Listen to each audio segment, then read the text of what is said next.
என்ன என்ன பாத்திரத்தை எப்படி கழுவுறதா அப்ப என்ன பண்றது? நான் கழுவிடுவா பேசாம. என்னங்க ஏங்க பாத்திரம் காலையில இருந்து கிடக்குது, வீட்டுல தானே கிடக்குற.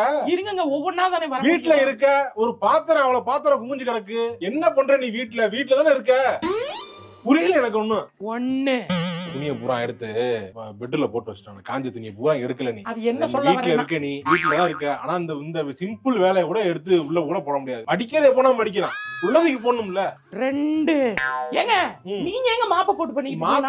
மாப் போட்டு ஒரு வாரம் நீயும் போட மாட்டேங்கிற, நானே போடுறேன். இல்லங்க நீ வீட்டுல தானே இருக்க, பாக்கலாம்ல, மாப் போடலாம்ல. மாப்பு போறத விட என்ன வேலை? 3 என்ன 1 2 3 இருக்க. வீட்டுல சும்மா இருக்கு, இதெல்லாம் பண்ணி வச்சா எங்களுக்கு கொஞ்சம் இதா இருக்கு. அதை பண்ண முடியல உங்களுக்கு.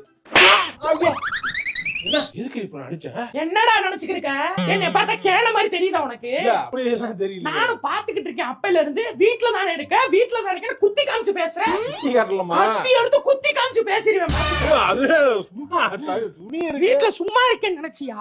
காலையில 7 மணிக்கு எந்திரிக்கிறேன். 7 மணிக்கு எந்திரிச்சு டீ போடுறேன், காஃபி போடுறேன். உங்க அப்பா அம்மாவை பாத்துக்கணும், உன் பிள்ளைக்கு பால் கொடுக்கணும், அதுக்கப்புறம் காலை சாப்பாடு ரெடி பண்ணணும். இந்த இன்பிட்வீன் கேப்புக்குள்ள உங்க அப்பா அம்மா காப்பி கேட்பாங்க. அந்த காப்பியை போட்டு கொடுக்குற கேப்ல மதிய சாப்பாட்டுக்கான காய்கறி வெட்டி மதியம் சமைச்சுக்கிறப்ப எருமாடு மாதிரி நீ சாப்பிடுறது. வீட்டுக்கு உனக்கு சாப்பாட போட்டு உன் பிள்ளை எல்லாத்தையும் சாப்பிட வச்சு முடிச்சு பாக்குறதுக்குள்ள 3 மணி ஆயிரும். அதுக்குள்ள காலையில இருந்து சேர்த்து வச்ச பாத்திரம் எல்லாம் சேர்ந்துரும். அதை திளக்கி பாக்குறதுக்குள்ள இருக்கிற கூடிய ட்ரெஸ் எல்லாத்தையும் துவைக்க போடணும். இந்த கேப்ல உங்க அப்பா அம்மா டீய போட்டு குடுமான்றுவாரு. டீய போட்டு குடுத்தா அதுல உங்க அப்பா அதை குடிச்சு விட்டு, என்னம்மா ஏலக்காய் கம்மியா இருக்கு அப்படியும் பாரு, அதுல ஏலக்காவை போட்டு திருப்பி அந்த ஆளுக்கு டீய போட்டு கொடுக்கணும். அது எல்லாத்தையும் முடிச்சிட்டு இருக்கிற ட்ரெஸ் எல்லாம் துவைச்சு காய போட்டுட்டு பார்த்தா உங்க அம்மா, ஏமா வீடான வீட்டுல விளக்கு வைக்கலையான்னு ஒரு கேள்வி கேட்கும். அதுக்குள்ள நான் குளிச்சு முடிச்சிட்டு விளக்கு வைக்கணும். விளக்கு வச்சு முடிக்கிறதுக்குள்ள நைட்டு சாப்பாடு ஆரம்பிச்சிருக்கா. அதெல்லாம் முடிச்சு நைட்டு 12 மணிக்கு தூங்கி அடுத்த